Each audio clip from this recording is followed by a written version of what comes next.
good evening, ladies and gentlemen, and thank you very much for being here this evening.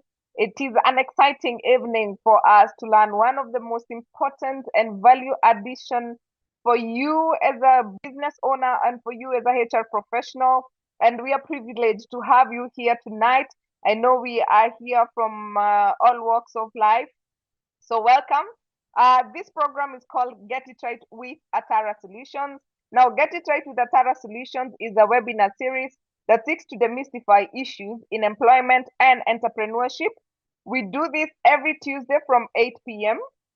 and we discuss different topics that affect employees and employers in different ways. And July is HR month. So our topics this month have been very focused on either the HR profession, the professional, or just becoming or upgrading the HR profession technically and celebrating the role we play in organizations. So last week we looked at organization culture and how culture can help you in your productivity. Now tonight we are looking at culture audit. And a lot of us, I discovered, and upon discussing with a number of people, we do not even know the different types of cultures that we have.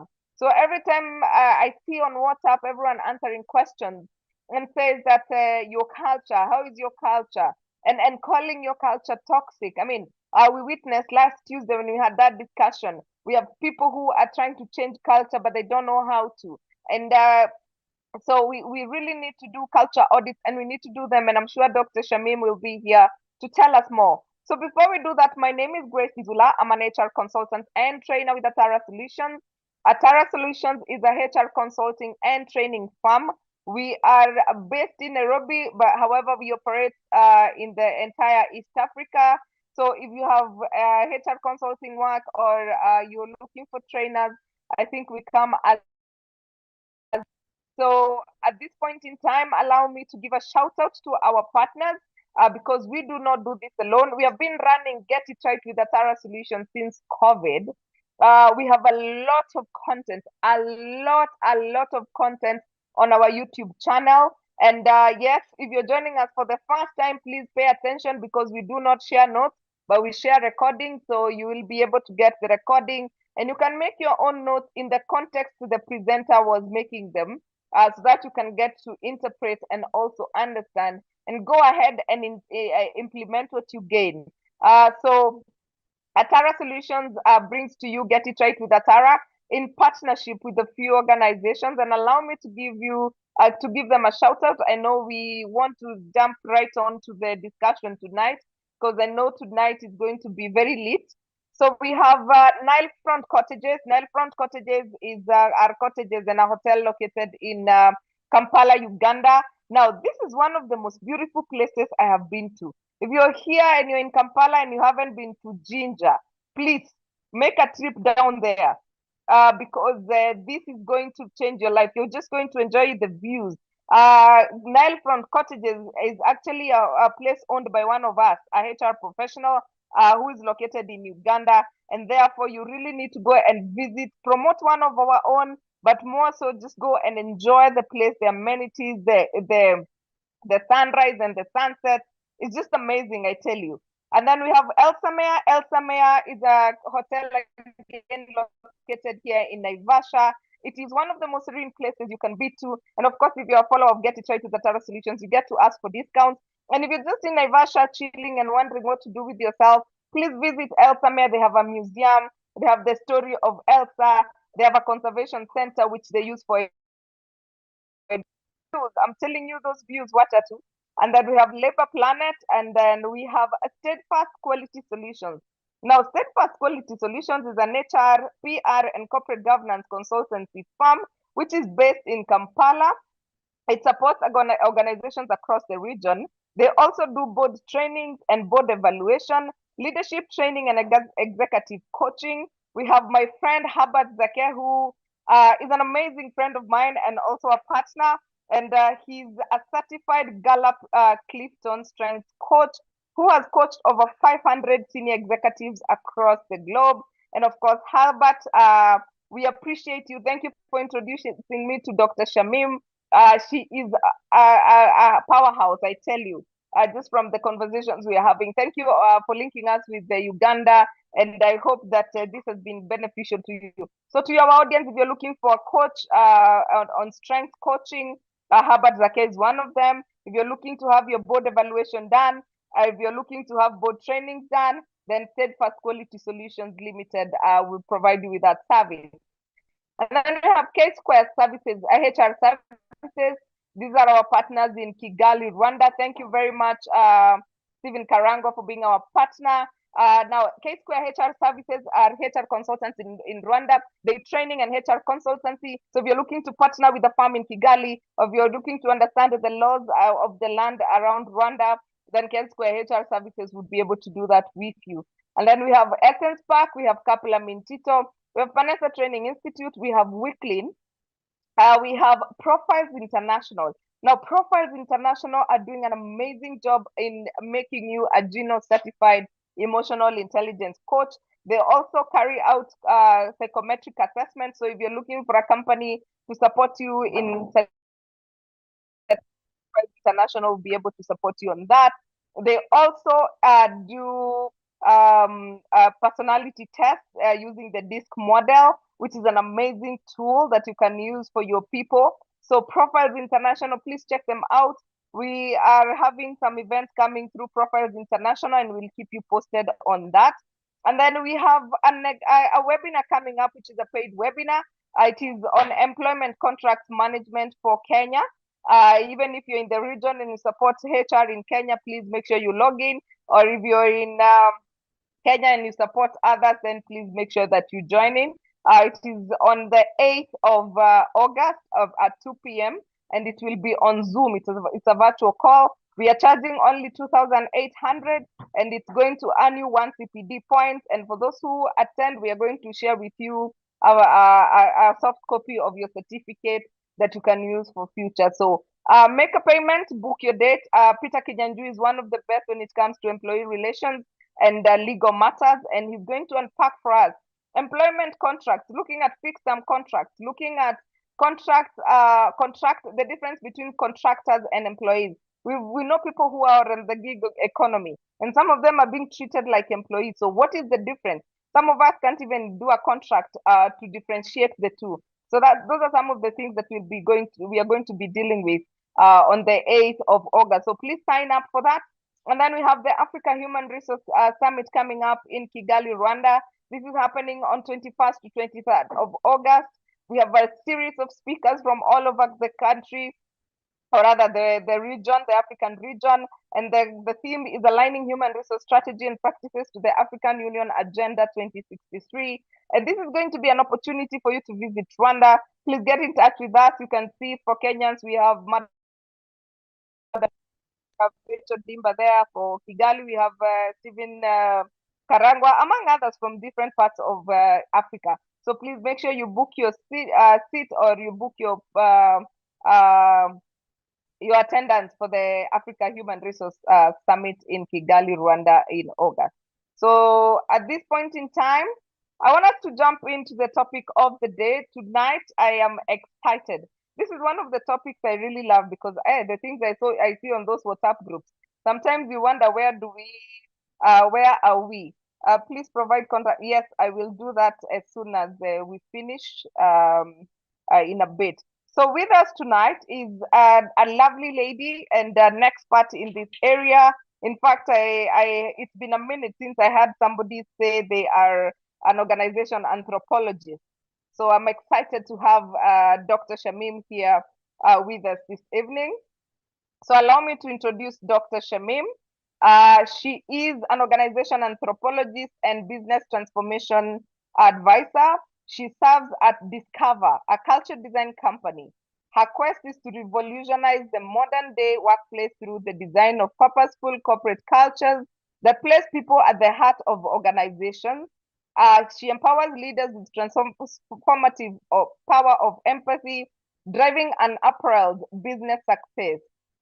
So she is the CEO and lead consultant at Discover. She has done a doctoral research that navigates the intricate waters of organization culture, conflict management, and employee performance. And she has gone beyond the theories. She's also an author, a published author of Lean Strategies for Managers, a book that targets leaders seeking to revolutionize their approach to the dynamic landscape of leadership and at the helm of Discover, which is a global design, culture design company, where she leads with unapparelled expertise. Then, of course, I've talked about the book she has written. She's a bestseller on lean strategies for managers. She also will tell us how to get that book. And then she also runs a program called Unleash Your Leadership Potential.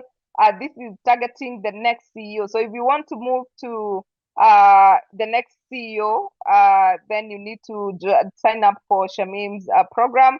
She also runs a podcast where she calls it Unmasking Leadership, the Imposter CEO podcast. That one is coming soon, and she is amazing, I'm telling you.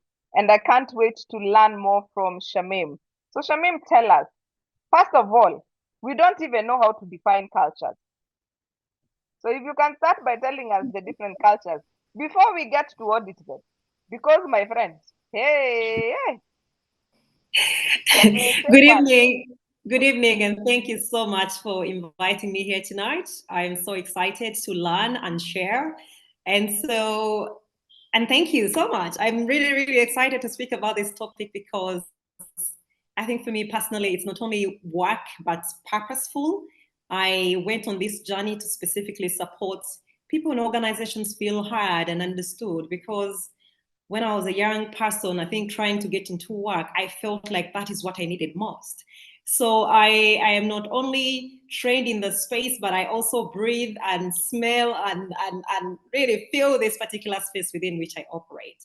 So thank you very much. So I did organize a few slides for us to go through as we get to understand the topic at hand today. Just give me a moment to share them so we can get started with our conversation. And as I share that, allow me to turn off my video so we can manage the data usage as well. Thank you.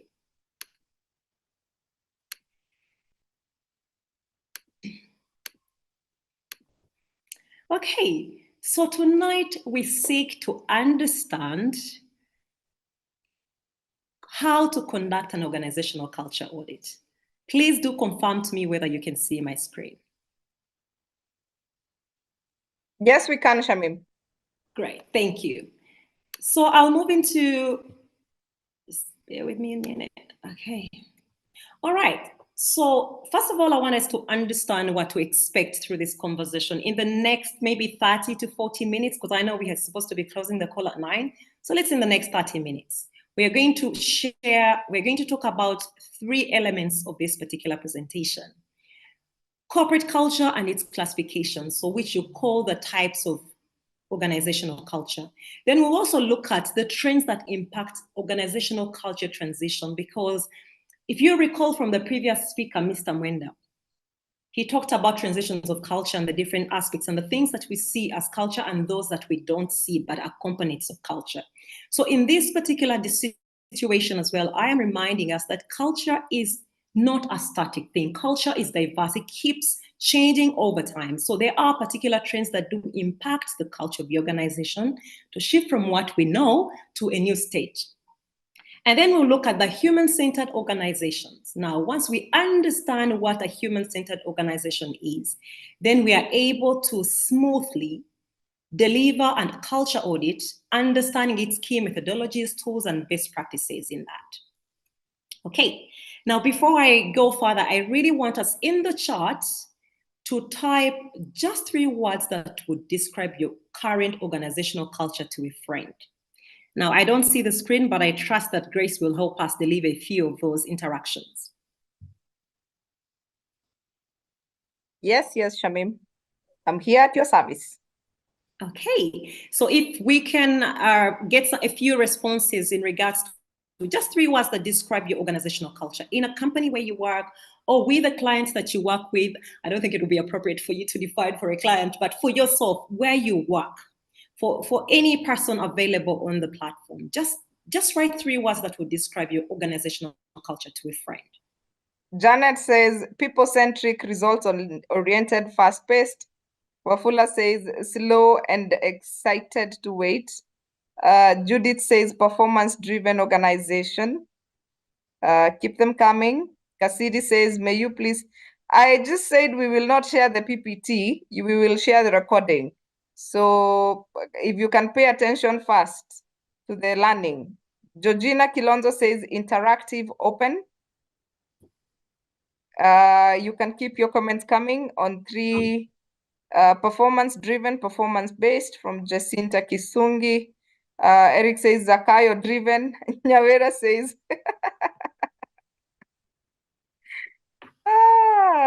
where's Nyawera? Professional bridge builders. Nyambura says inclusive and speak up culture. Somebody says innovative, customer-centric. Another says toxic. Another toxic, sick, toxic. Toxic, innovative, and results-oriented. Toxic. Hey. I think that should be enough for now in the interest of time. But the interesting bit, if you have been paying attention to these responses, when we talk about culture or we try to audit a culture, we want to understand the similarities. And you notice that a few people have been saying performance-driven, then the nuance. So those are the subtle differences between the different types of cultures we have within an organization. And then, of course, the contradictions. If you have a particular organization where a group of people says our organization is customer-centric and another one says otherwise, those are the things we look at when we're assessing culture. So in terms of how we classify culture, now, I want us to remember that culture is the only sustainable advantage that any organization can have, because we understand that market shifts, products come and go, technology changes, and so people move on with their lives. Your culture is one thing that cannot be a copy and paste, because as you remember from the previous talk on Tuesday, there are two things in regards to culture, what we see and what we don't see. And sometimes you can copy what you see, but you see that what you see is influenced by those that under the iceberg, what you don't see. So when you look at this particular diagram, we see the 4 different types of culture.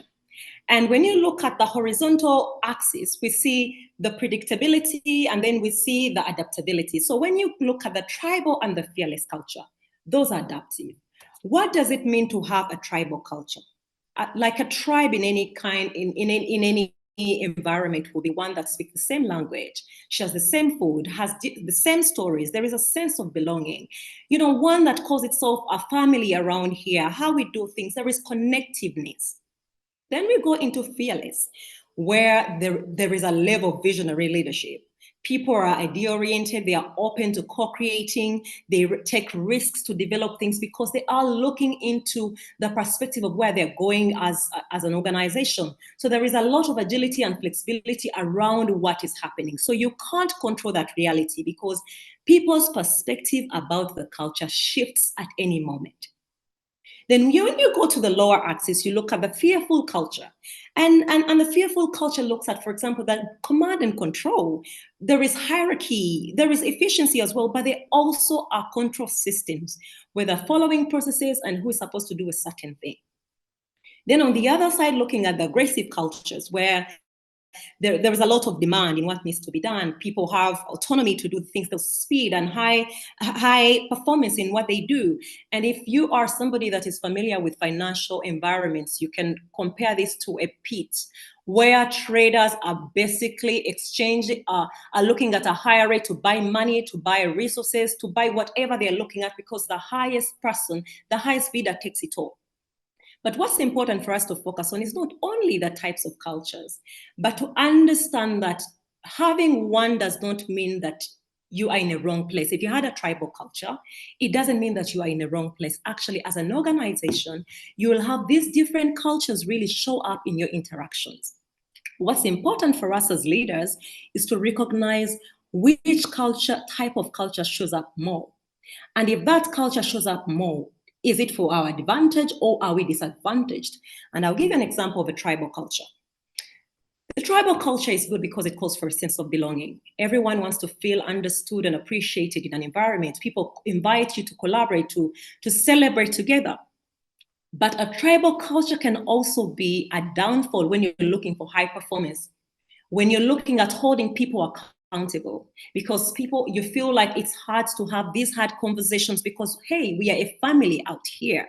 And so what's important for us as leaders is to recognize how these different types of culture play into the operation and the day-to-day engagements that we experience with our clients and different stakeholders. But when you look at on the other axis, then we look at the internal focus. So the tribal and the fearful are internally focused. They're focused into what happens within the organization.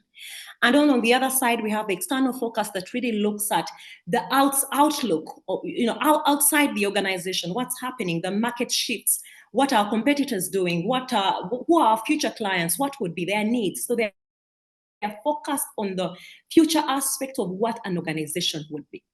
What's key and important for us as leaders is to understand how do these cultural elements interplay. Now, this doesn't mean that these are the only key elements of what a culture looks like. There are other areas where people have considered their culture as a bear culture. Some people do actually articulate their culture based on animal kingdom, whatever it looks like. What's important for us as leaders within the organization is to be able to document our culture and translate it that everybody within the organization will understand what that means for us. But also for our external stakeholders to understand and feel, because we can say that our culture is about customer service. But if your culture does not serve your internal customer, who is your employee? Because your employee is your first customer. If the responsibility or the effect that the interactions you have are different from what your employee is experiencing to that the customer is experiencing, it causes problems, because what you give your internal stakeholder, who is your employee, is what they will give out to your customer. And I know that there are some conversations that are being held in these spaces where we say customer is king. And so the customer is king because they bring in money. And then we look at our employees as disposable because they take money. However, what is responsible leadership is acknowledging that our people, our asset, our human capital are important in articulating the kind of feel, the kind of look that we want for people out there in terms of where we're driving our businesses to. Now, when we talk about the trends that are impacting organizational culture, there are a lot of things that are happening in the world. We are currently facing a climate crisis, where in certain spaces of the world, we don't know whether we are in summer or we are in winter. Things are just all over the place. But what's important is to recognize that people in the world are banking on businesses to be responsible for corporate social justice, to call out on organizations that hurt the environment. And that's where us as business leaders come in. And now I believe that many organizations have corporate social responsibility projects. And where we see this as one thing that is important is at the end of the day, when we think about culture as that interconnectedness, we understand that as a business, we have a responsibility to ensure that our interactions speak to what the demand is out there. So how does then this global climate crisis impact the culture within the organization? It's going to cause a shift in how we operate. So if, for example, it is about, and I'll give an example of oil companies. If you're an oil company that is looking at expanding, but you look on the other side, you are displacing people and perhaps hurting the water streams so you can expand, so people can live, because we've had these stories. That is something that then comes back to bite us, because people will hold us accountable. They expect us as business leaders to be responsible for the environment, to be responsible for our future. So then that changes the interactions within our organization, that we then start to focus on what's important. When we call on organizations to tap into corporate social justice, it means being responsible, it means being ethical in our practices, that we don't hurt the people who are supposed to be external stakeholders into the businesses that we are leading. Then we talk about COVID-19. Now, this is something that has become a post-conversation, and one area that I do appreciate COVID-19 is, besides all the pain that we went through and we all experienced these changes and havocs, is the element of us understanding that human connection is very important. When we run our businesses, yes, we run our businesses so we can get money. But that money comes in with a value. We are offering value to the world. And what we've understood with COVID-19 is the alteration of what's important. right? So when you look at the experience we've had with COVID-19, now organizations are much more aware that change will happen. And that's why many organizations are calling for agility and flexibility of their people. Teams are training different spaces of practice to ensure that the organization is cushioned from any other shocks that might come in. So this impacts on the organizational culture in terms of our learning experiences, the interactions that we have within. You saw how organizations switched from just calling for results and sales to focusing on the well-being of the people, because once you have your people well taken care of, they will give you the results that you're looking for. Now, the other key element that we see is remote working. Now, remote working is here to stay. It's not going anywhere.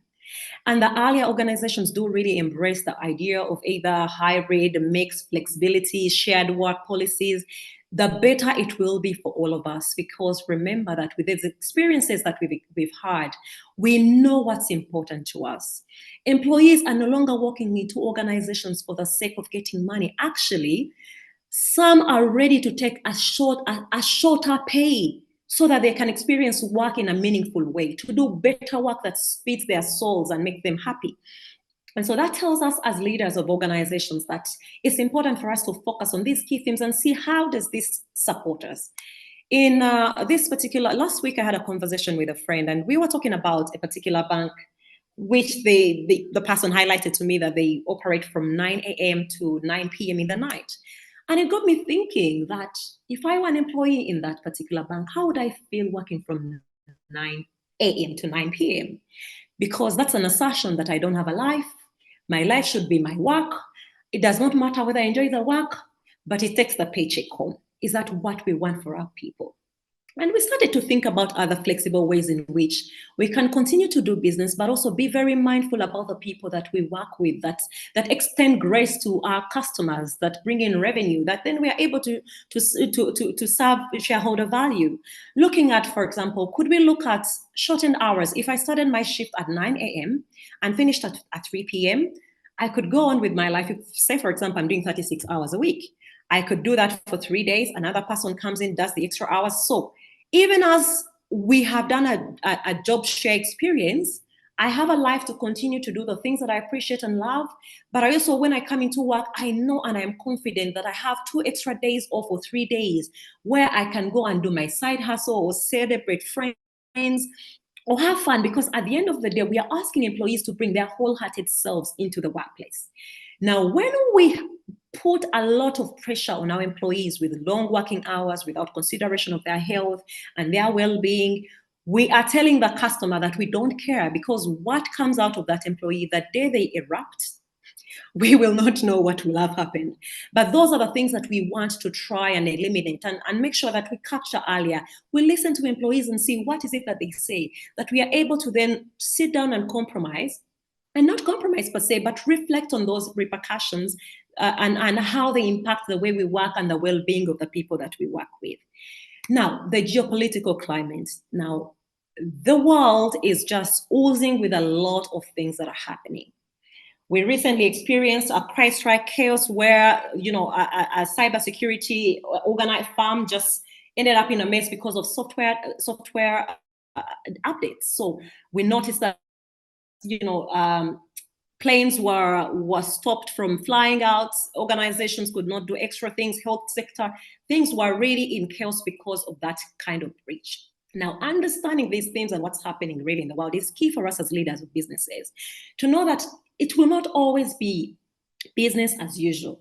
We've recently experienced an election in the UK where we had a big shift from the party that held power for the longest time possible. All those changes are speaking to the fact of what's happening within expectations of people, and also within the markets within which we operate. You look at other spaces where we're also having the Olympics happening, we have Wimbledon. All these things do really speak about how these trends really impact organizational culture. So if you are an organization that deals in logistics, or an organization that deals with in air travel, for example, you know that prices will be high at a particular time because there is high demand. So understanding these key things that are happening within a certain period of time when running organizations is very, very important to determine the well-being of our people, but also the focus of our businesses as we go and drive forward. Now, there's the Gen Z phenomenon. A lot of people are speaking about Gen Zs and how they're failing to manage this situation. But you see what? I'll bust your bubble. A report by the World Economic Forum indicates by 2025, a quarter of the world's workforce will be Gen Zs. Now, today, we are having this Gen Z phenomenon and seeing it as a problem.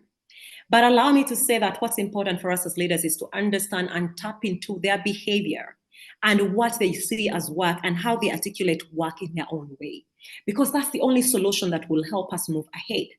When we are leaders who really challenge these trends and not pay attention to them, we become leaders that are not open to learning. And yet, learning organizations are important in understanding how we articulate culture and how this culture really impacts the way we run behavior, we innovate, the way we hire, the way we do things within our organizations, because we are focusing on what is really tested.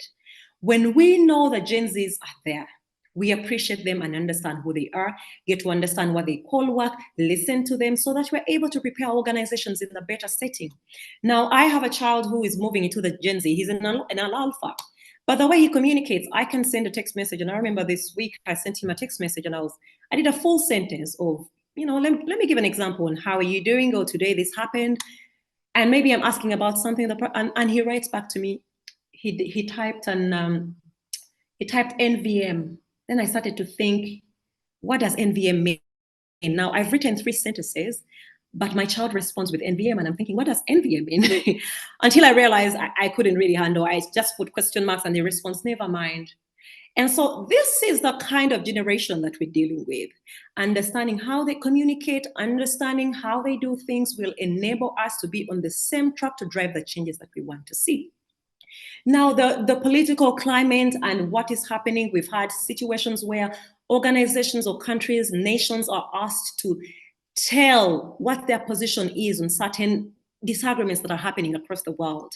If you look at the Russia-Ukrainian war, then the Palestine-Israel situation, we have a responsibility as leaders in businesses to understand the ethical element behind the business that we do, and acknowledging that whatever stand we take, we can really stand behind it and be authentic about it and speak our truths behind it, because that will determine the way we operate and articulate ourselves and interact within organizations.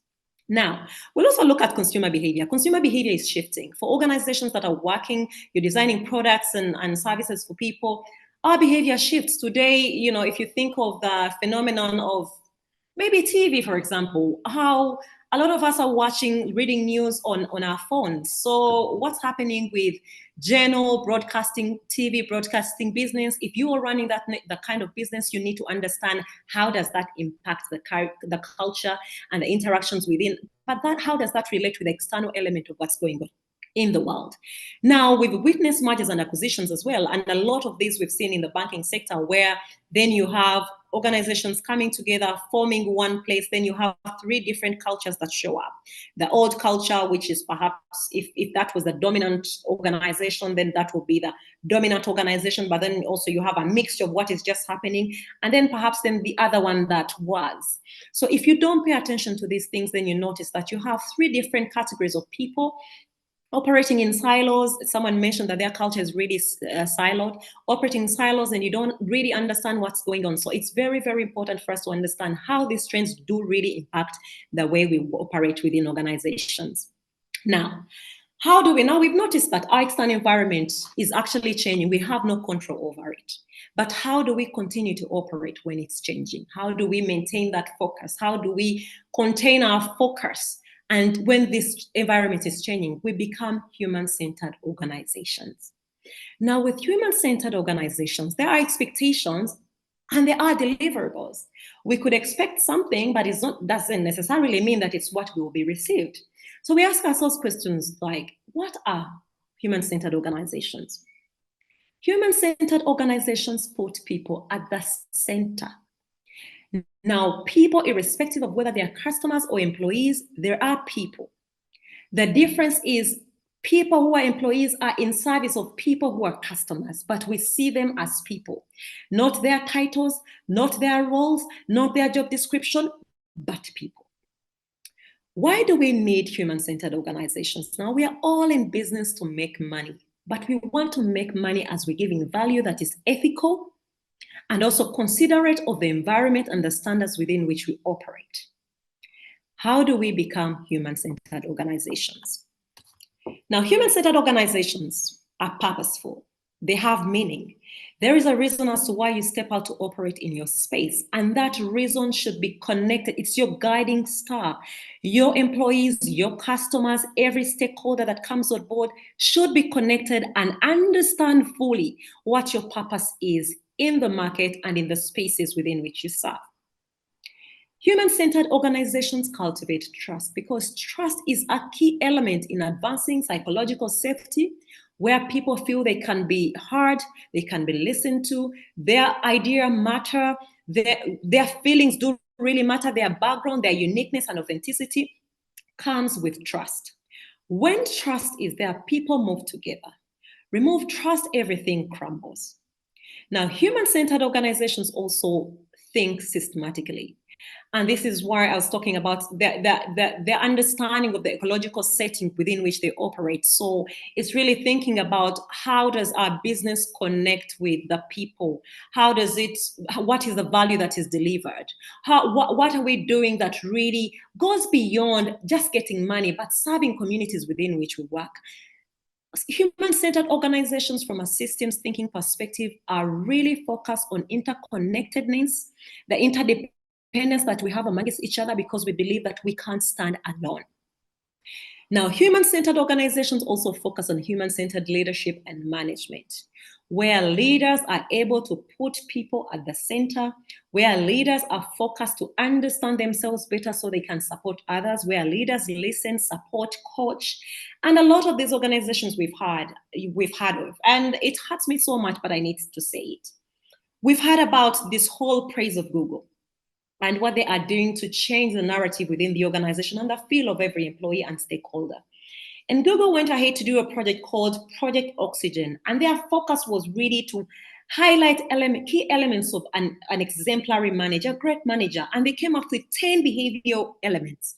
And these elements included a leader that listens, one that coaches others, one that leaves people to be autonomous and does not micromanage, and so on and so forth.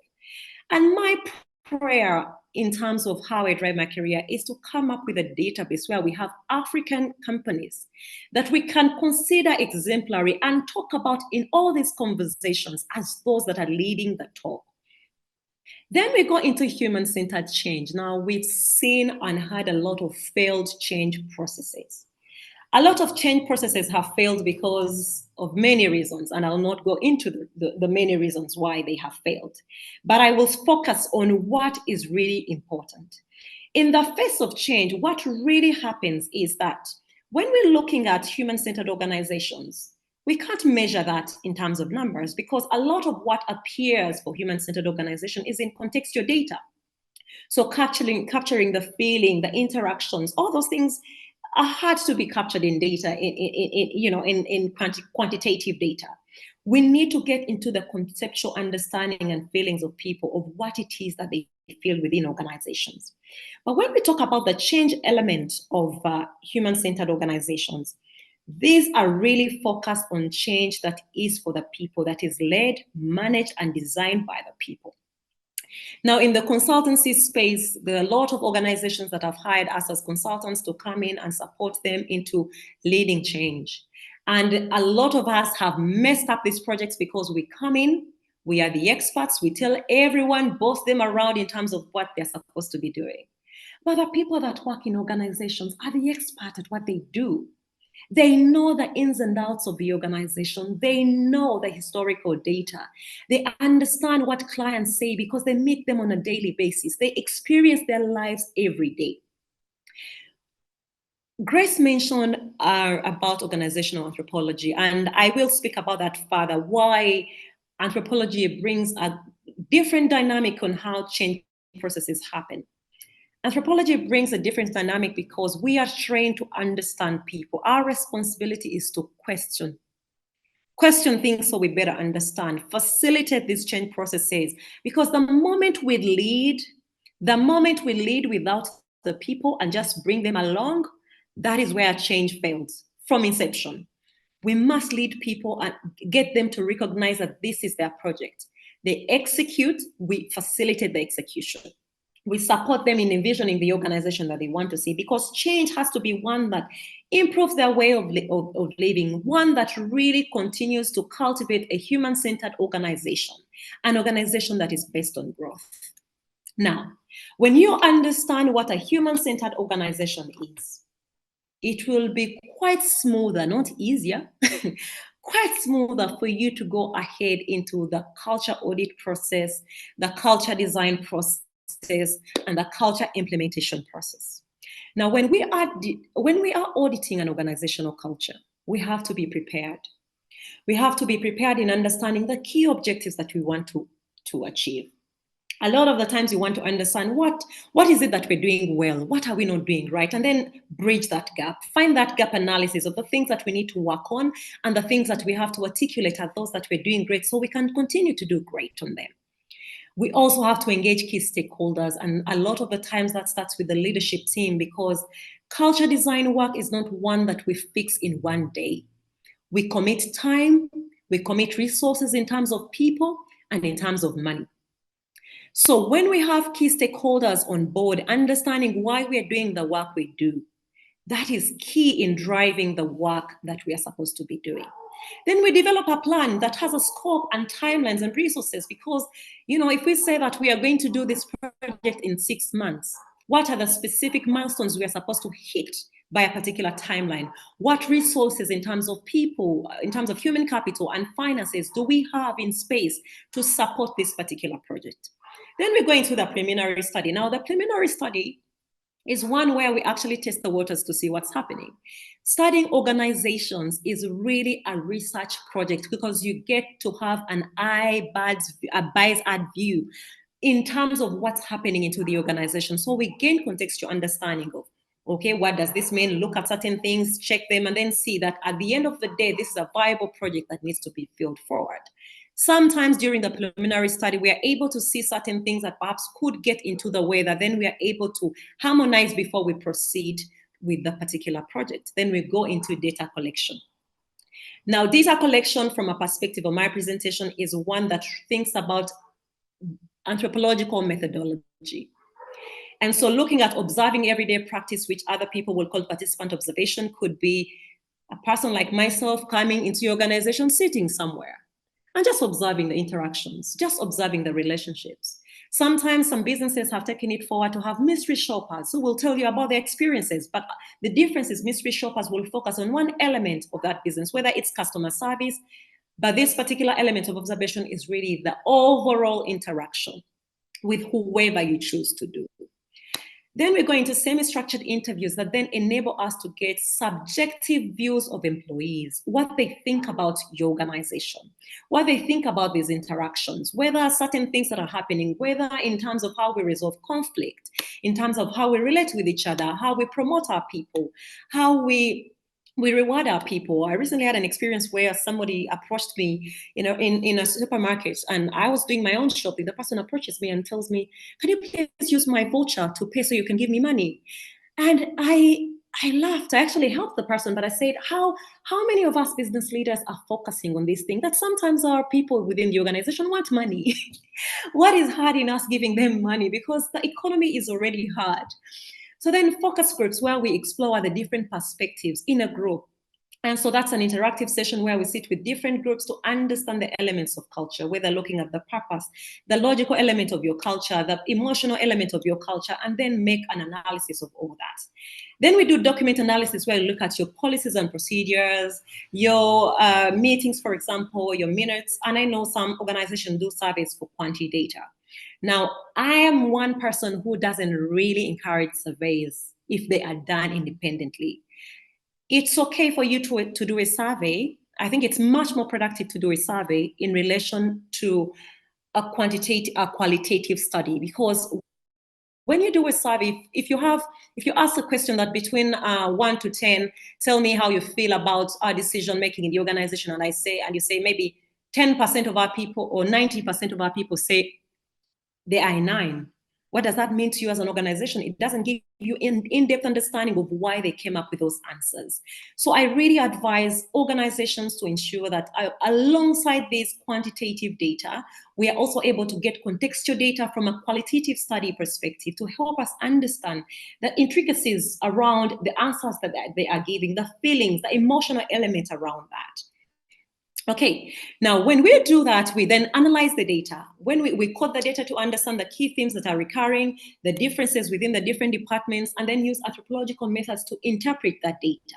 And from that data, we do a comprehensive report that we then present to the leadership team or the project leader.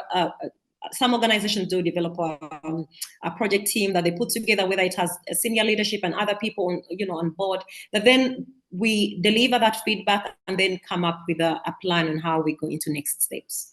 Now, key takeaways for us in terms of auditing the culture. We know that we audit culture not to sit on it. Some organizations audit culture just to make sure they are taking the exercise, but let me tell you, when you audit your culture and you sit on those responses and you wait to implement after 3 years, you will be washing and what is it called, and putting your clothes in the dust. Because things have changed and people's feelings and perceptions about things have actually shifted.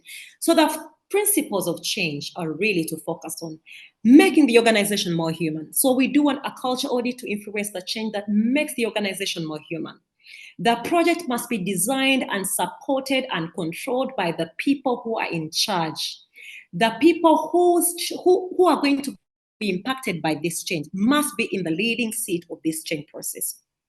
And that result should also be one that enables people to do work differently or do different work. The practices of change really looked at different principles. You design the change process in a way that really enables people to do the work that makes them fulfilled within themselves. What does it mean for them to be connected to that work that they are doing?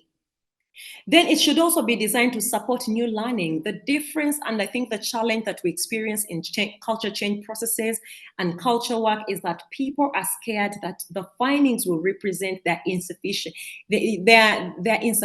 or their incompetence. It's not even about the person. It's really recognizing the vulnerabilities of the organization and supporting teams to learn on the process. So meaning that we have to embrace failure, but also acknowledge that there are biases and worldviews that linger within organizations that really deter this learning experience. So the project must be designed to a new learning experience.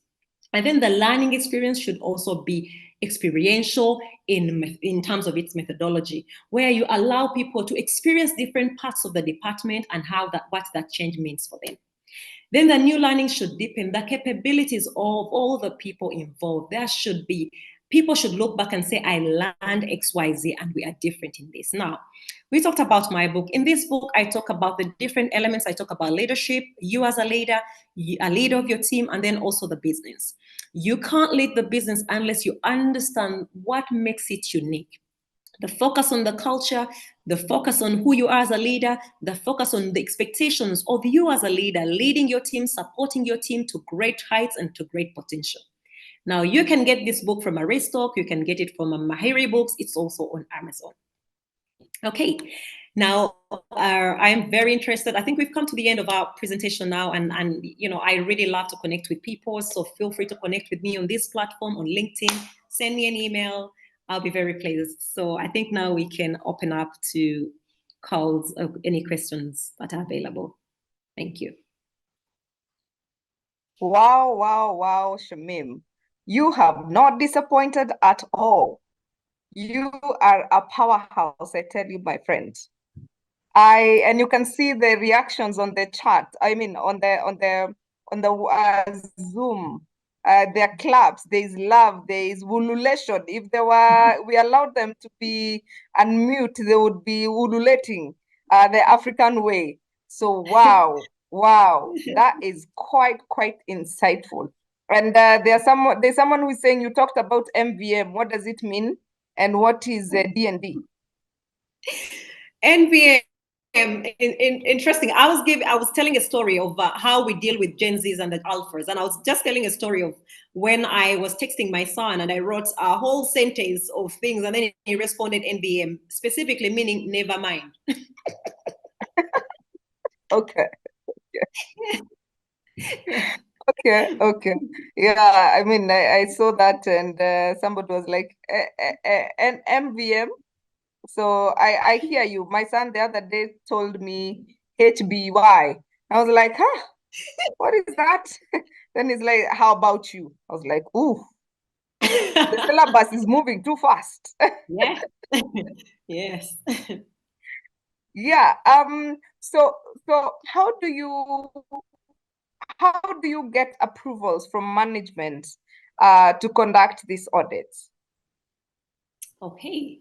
So interesting. One of my recent experiences is, and I do appreciate this, that at the end of the day, this organizational culture phenomenon is really new in our kind of space. Because however, you notice that in Europe and America, this work has been done. This is a new phenomenon in the African setting. And so for me, when I had this conversation happening a lot in Africa, I said, this is what I need to hear, because at the end of the day, this is where I am. But how do we get leaders to commit? Sometimes the truth of the matter is also leaders do not know what they want. And you can look at, for example, the current, when organizations are looking for somebody, an expert in culture, they advertise saying we need someone to do a culture change program for us, or we need culture transformation. And a lot of the times it's our responsibility to tell leaders that you don't need a transformation, you need an audit first. Because how do you transform something you don't have? Because culture is not something that just happens, it has to be designed. And if you don't design your culture, that means that anything that is available will crop up.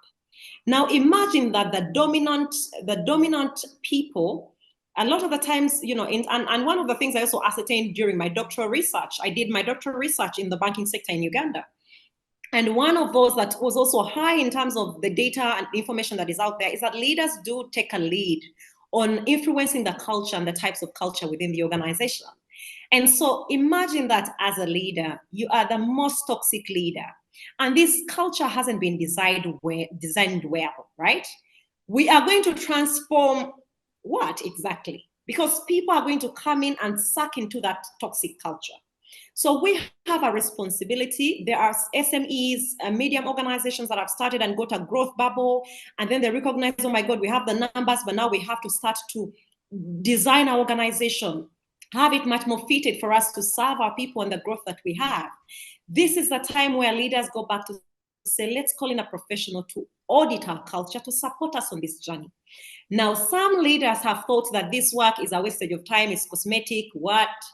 Trust me, if you do not pay attention to your culture, you are going to hire and fire, you're wasting time, you're wasting resources, you're losing the most amazing people, because great people will not be in a toxic environment. They will walk away. They will walk away. We are talking diversity and inclusion. Do we really understand what that means in our organizations? So we get leaders to commit. It's not even our role to get them to commit. They must know what they want. I have had friends who have reached out to me to say, I have this client that I was dealing with, but then I recognized that they need culture change. And I thought maybe contact them. And I always tell to my friends, I say, thank you so much for referring this business, but I don't want to contact that person. Get them to recognize that they need my expertise. Because, once a leader recognizes that that's what you need, then we don't have an issue. We are just organizing and getting things going. But as a consultant on culture, when I start to convince you that this is what you need, you don't see it. So you must experience the failure of you've invested money, you've trained people, but nothing is working.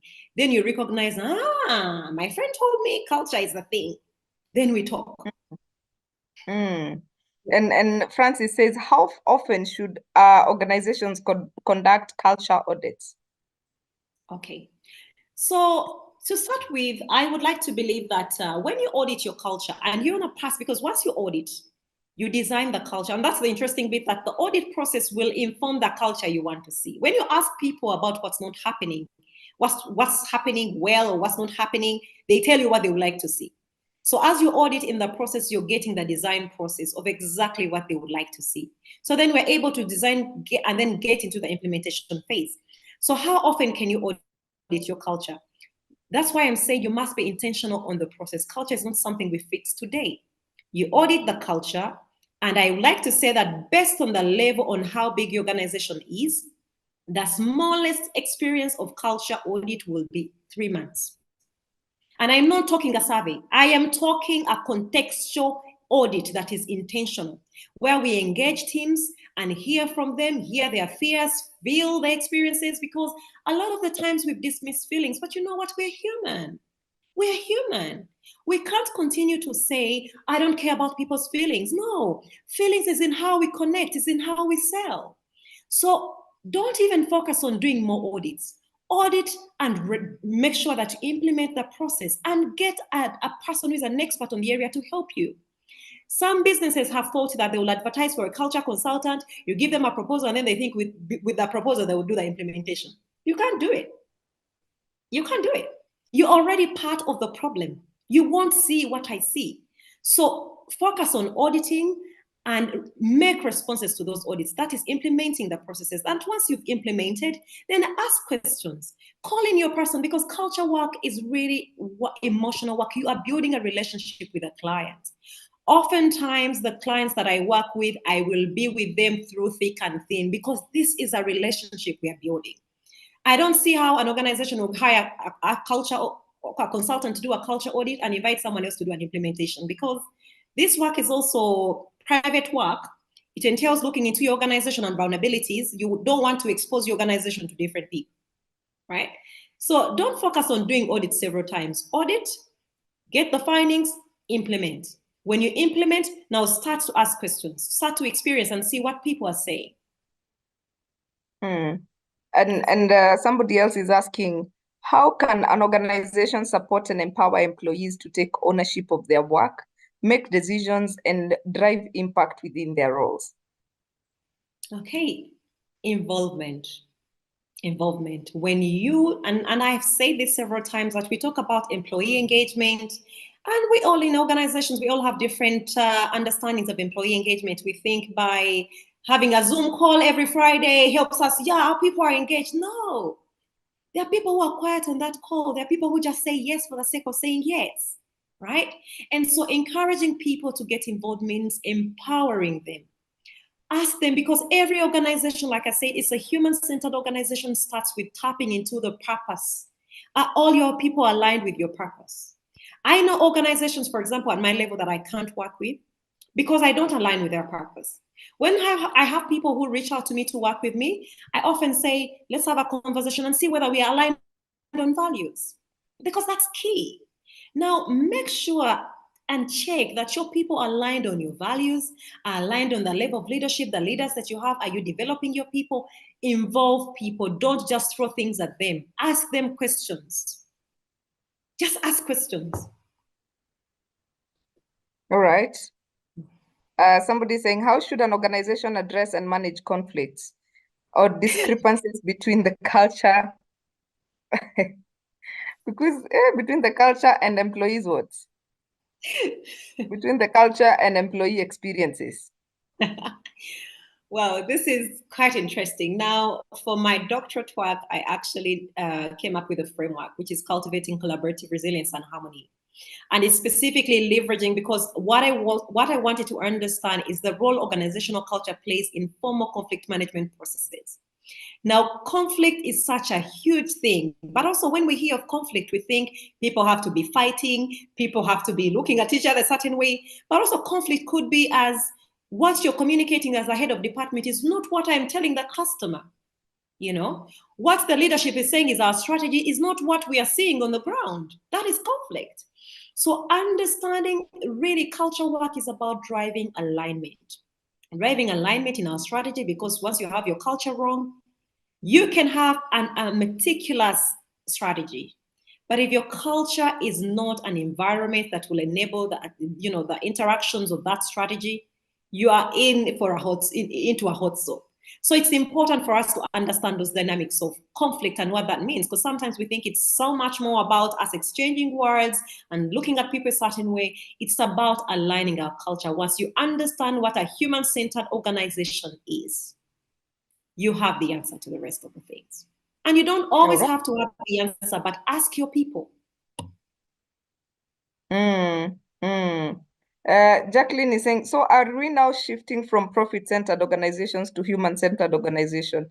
This might send the HRs home. No, it actually won't.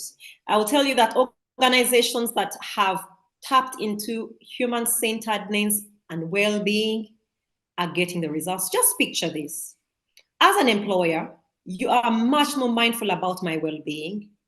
You are mindful about what's happening around me. You are focused on how what we do really impacts on other people. Tell me who wouldn't really give you the results. We are human beings. We are human beings. You know, in the long run, we want that interconnectedness. When we are human-centered organizations, that means that also we are pulling people towards us because customers are looking for that. And I'll give you an example. When we talk about automation today, you call a company, you have someone put you on hold for God knows wherever, they're taking you through everything. When you want to do this, press that. You become gutted because you don't have the time. So we need to think about in the process, as we want to minimize our expenditure in terms of maybe leveraging, virtual assistants and all that. What is it the person is looking for? The person on the other end of the phone, they are looking for human connection, right? There was a time I was stranded on, somewhere in a particular place, and I was waiting. I had to call the company that booked my travel ticket, and the person told me, "Sorry, there's nothing I can do." Just imagine how I felt. That you call the company who is responsible to supporting you after signing up for a prescription that costed me money, and you tell me you can't change my flight date and there's nothing you can do about it. You're going to lose the client. When I returned, I had to cancel my subscription. So it's very, very important for us to understand that being human connected gives us the results we want.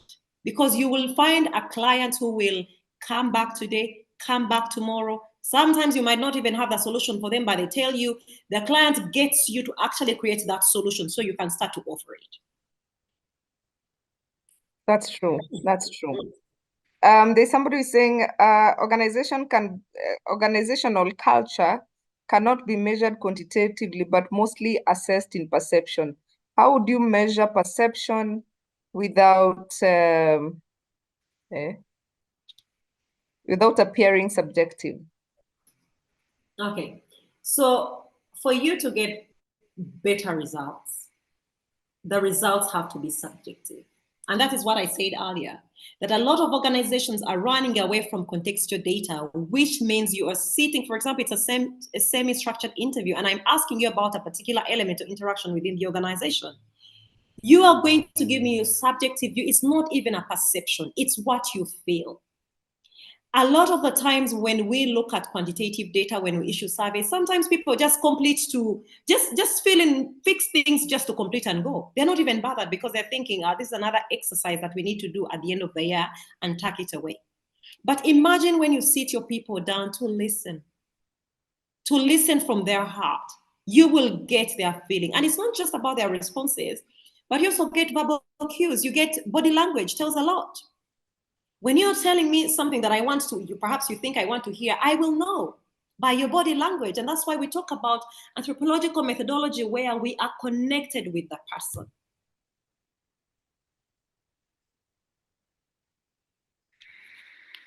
Wow. I think most people get stuck in the balance between numbers and without realizing that people-centric gives you more productivity than the other way. Then somebody's asking, can we do internal audits, and is there a template that can be used? So that's what I'm saying. That, by the way, I must tell you that if you want results that really are going to be impactful and work for you, get someone to do an audit for you. And let me tell you that dangers in auditing your culture as part of the person that is internal. You're already part of the problem.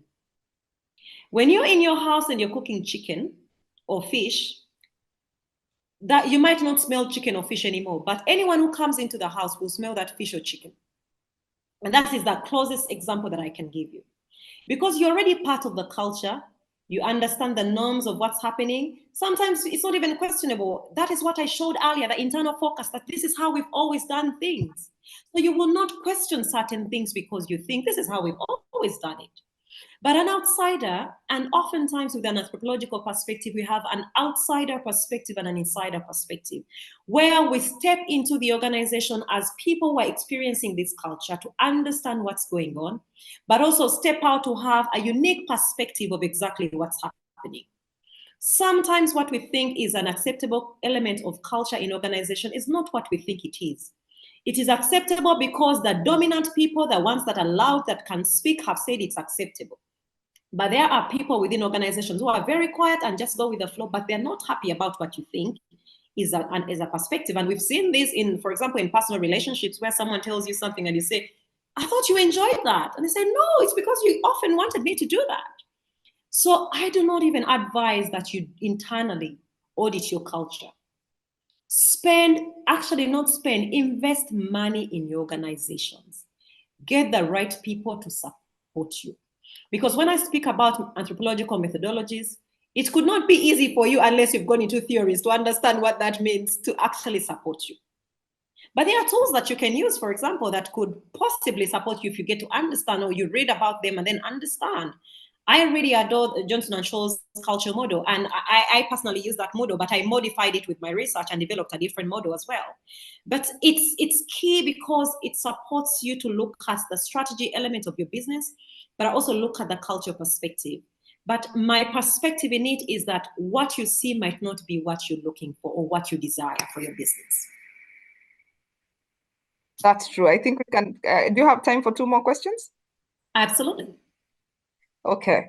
How does pioneer mentality and long-serving employees affect or enhance organization culture? Owner-manager syndrome. Okay, now this is interesting. Now, when we study organizations, we actually tap into historical data. So we need to understand the history of these organizations. Sometimes we think that our organizations are not functional, but you see, one thing I found very interesting, and employees tap into an experience and appreciate to where they are. And then getting the new people, who we call the newbies, to appreciate that journey in a different realm of light. Now, sometimes because culture is not something that is focused on, and so the language is not shaped, the newbies might think, oh, these people are so entitled because they think they've been in the organization for a long time. I mean, I've been in a space where someone told me, I've worked in this space for before you were born. And in my heart, I'm thinking, oh, yes, you have, but it doesn't mean that it stops us from learning, because human-centered organizations are organizations that are open to learning every day. So historics of the organization are very important. But if this historical experience is one where, and let me tell you how it's very important.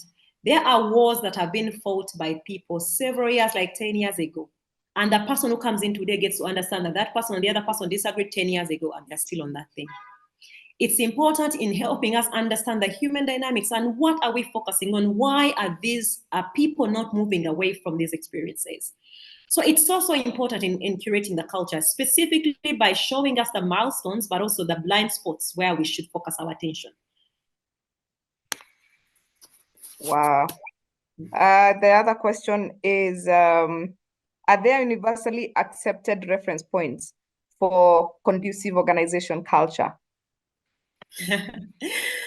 Okay, so I think I did mention this in my presentation as well, that one of my quests as a scholar and as a practitioner is to develop my own database of Africa. Because I believe, I've worked in Europe, I've worked and lived in Europe, and I believe, yes, I'm exposed to these things where we keep on tagging the Googles of this world and all that. And it's a very good thing. Netflix, Patagonia, all these organizations are doing something great. Actually, if you want to understand the intricacies of culture, and one that is focused on corporate social justice, Google about Patagonia. It's doing amazing work, right? But also look around yourself and see what organizations are doing great things that we can leverage. And I think that's a challenge for us as professionals and scholars, to make sure that we develop databases that can be examples that we can offer in the African setting, because also in our setting, it's quite different. And for us to keep copying and pasting what happens in Google might not work really a lot of the times. And so it's a challenge for us to develop a database of African organizations that are doing amazing things that we can learn from. And one of my pleas that I think is to, when I engage with organizations, there are certain things that I see are great of a particular organization, but they're a struggle of another organization. And one of the things I would like to do is to get my clients, who can then, intersect in a way where the things that you're struggling with, you can support another organization, teams lead themselves in terms of making sure that change happens for them. I think it creates a level of understanding, interconnectedness in how we build human-centered organizations across the board. That's true. I need to link you up with my friend Vicky, who has started an academy, and she's looking for people who can just produce for Africa, like in the African context, not the borrowed whatever. Yeah. And probably the last one is from my good friend Gad. How does organization culture compare to industry norms and best practices? Okay, that's interesting. So I think that can relate to the trends that we've talked about as well, because your culture is important. And I said your culture is important as long as you can articulate it, you can document it, you can define it. That when I come in as a consultant, I can know without even you telling me that your culture is about this. I am a person who I'm a happy person and I love happy people. So even when I go to certain spaces, whether it's a hotel or any other space, I look at these placards we have on the wall about our values and all that, and see how I will experience you, whether that speaks to the way I'm experiencing you. But also one of the other things I do is I could pick out one value and just be cheeky with it with you and just see whether you actually understand it or it's just on the board. and that's how we can challenge our people to understand. When we say that our culture is about this, that's why we're saying that culture is dynamic. It's not static.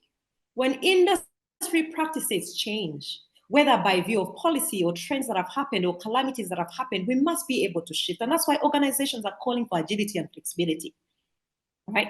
So we can't only say our culture is about this and just sit and stay there and not move around.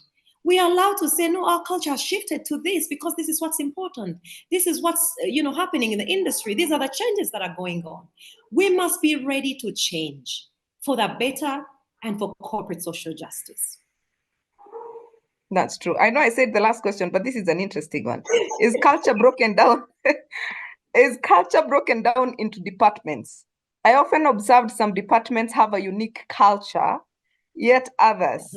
Why is that? This is why I prefer questions coming in on the Q&A. It's easier to follow. Why is that question now by Edward?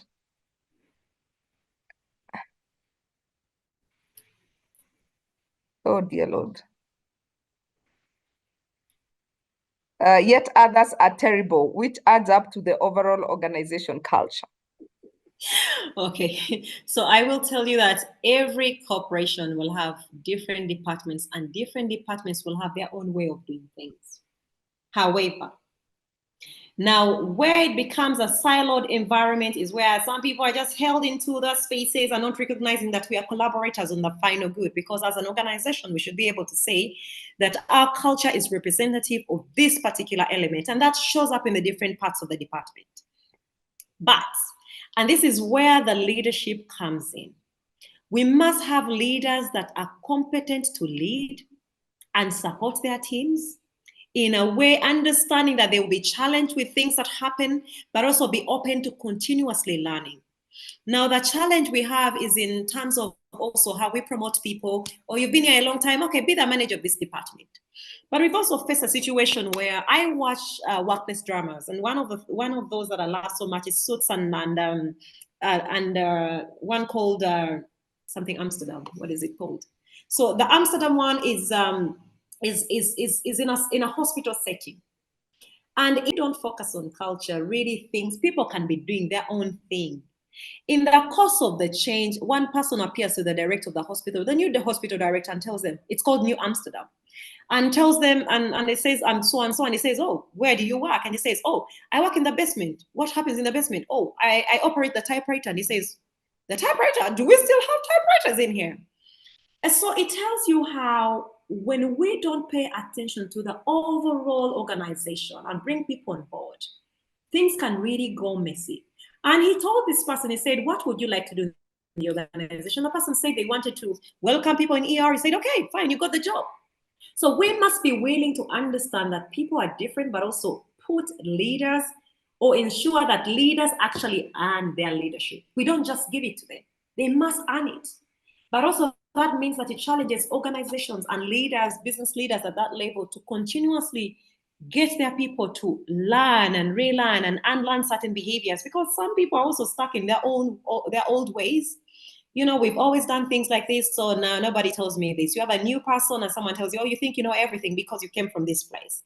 So it's important for us to recognize that the different departments of organization can have different cultures. We just need to pay attention to those cultures and see, are they cultures that are productive or those that constrain us? That's true. That's true. Yeah, we will organize a webinar on Gen Z for that person who is asking the correlation between managers and Gen Z. So I think that's what we can actually handle a webinar on Gen Zs only. We actually are planning to have a panel discussion on multi-generational workforce, because Gen Z is just a fraction of our issues, because most of the complaints are coming from boomers and are coming from X's and Y's, millennials, you know. So we really need to find an alignment. It's not a Gen Z problem. I think it's a multi-generational problem. That's why we are having that. And somebody is asking, is this why we have HR has become people and culture? Because culture is important.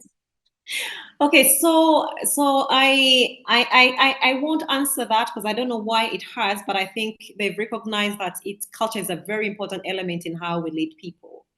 But I think in terms of that, what I will challenge us as HR fraternity, as leaders, to pay a lot more attention. And I'll tell you why. A lot of the times when culture is messy in our organizations, we blame HR people, whether it's your director of HR, whether it's your HR manager.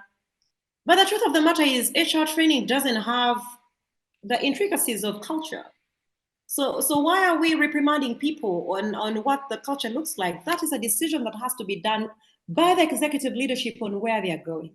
When we get into organizations, usually HR professionals or the director of HR will be the project leader because they are the people in that docket. So we need to extend grace to the fraternity of human resources, to support them, to allow them to learn. But we have to create an environment where they can learn, because sometimes we just think that people will just wake up and learn these things. No, there has to be commitment to get them to learn these experiences. Yeah. Relations between culture and business objectives. Please share top line comment. What is that?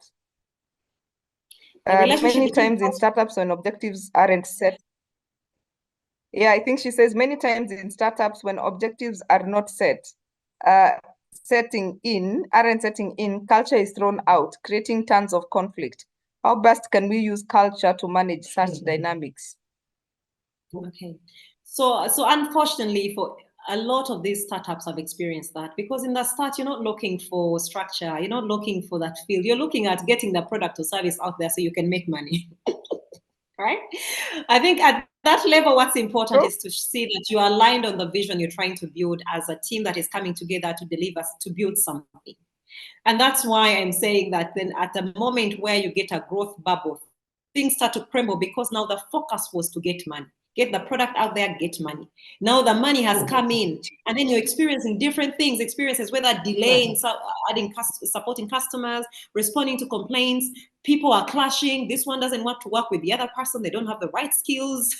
So unfortunately, that's the atmosphere of startups. That's true. That's very, very true. Wow, I think we can be here all night. And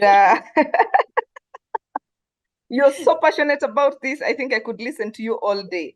So, Edward, thank you. He says, well done. Thank you, Grace and Daktari. I am looking forward to another session.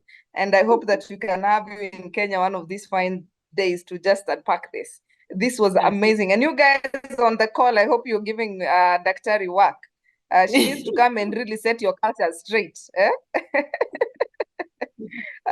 This was amazing. So I think before we get a parting shot, please don't forget to join us next Tuesday for the same sessions. And then we have, this deserves a 2-day seminar. I agree. And I think maybe something needs to be done. We can talk about what we can do maybe for Kampala and see whether that can work.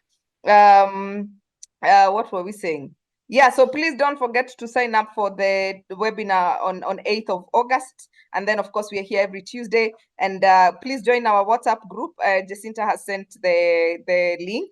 Please join our WhatsApp group to know what is coming up on Get It Right to the Tara Solutions. You are an amazing speaker, besides having content. I am definitely subscribing to your podcast.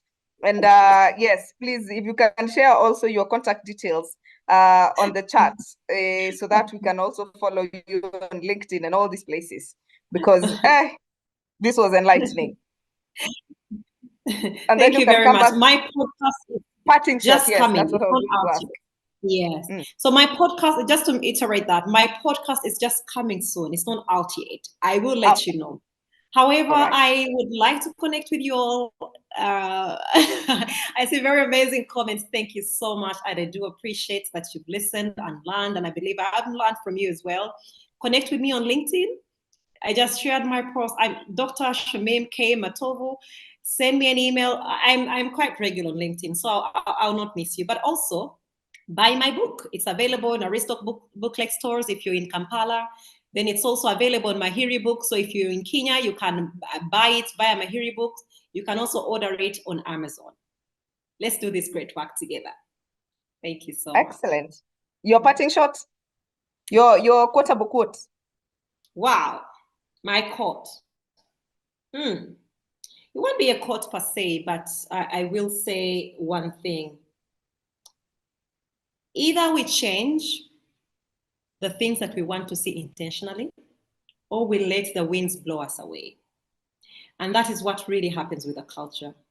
If we are not willing to invest money, resources, in terms of our people, the time, we shall not see the things we want to see. We'll just be those who are talking about, in Google, this organization. But that organization really focuses. And you know what? Our people will continue to run away to greener pastures because we are not organized enough to create an environment where they can flourish and learn. And let me tell you one thing I've experienced is Africa has got talent. I feel and really believe that if our leaders would just search our talent across the continent and provide an environment that is safe enough and pair our people well, we can turn this continent around for the good, right? So I believe in the power of Africa, and that's why for me as an individual, I decided that, I will practice on the continent where I am born because I believe there's too much value to give and too much love to receive back home.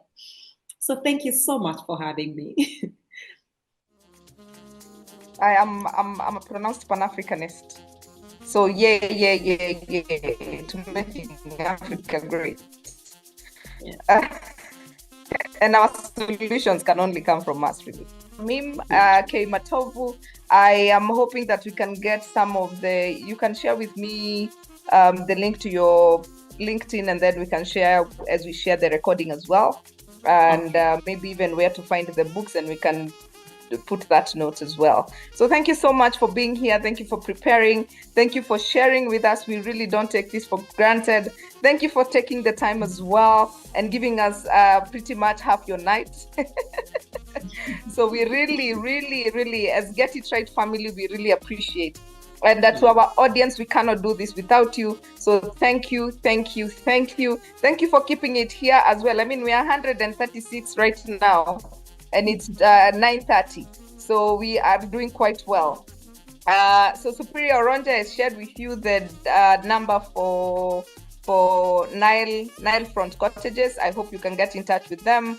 We will share the recording. We may not be able to share the slides, but we'll share the recording. She shared screen, so it's easy for you to actually go through the slides as you listen in and just get to understand. Please subscribe to our YouTube channel. It is Get It Right with Atara Solutions. That's where the link to the recording will be uploaded.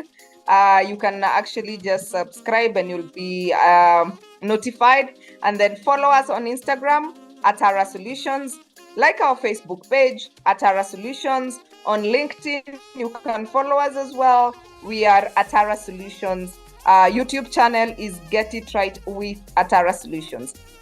So thank you very much. And in case you want to get in touch with Dr. Shamim and you have not saved the email address, please, you can reach out to me always, and we'll be able to share the contact details. So thank you very much, guys. It's been an amazing Tuesday. See you next time, Tuesday, same place, same time. As we discuss business now, we want to transition into business. HR month is over, so on Tuesday we will run back to discussing other things that affect employers and employees as we figure out the HR parts of things. So thank you very much and have yourselves a lovely, lovely night. Dr. Shamim, asante sana and night. I think we can talk later. Okay. And you can enjoy the comments as well. Bye.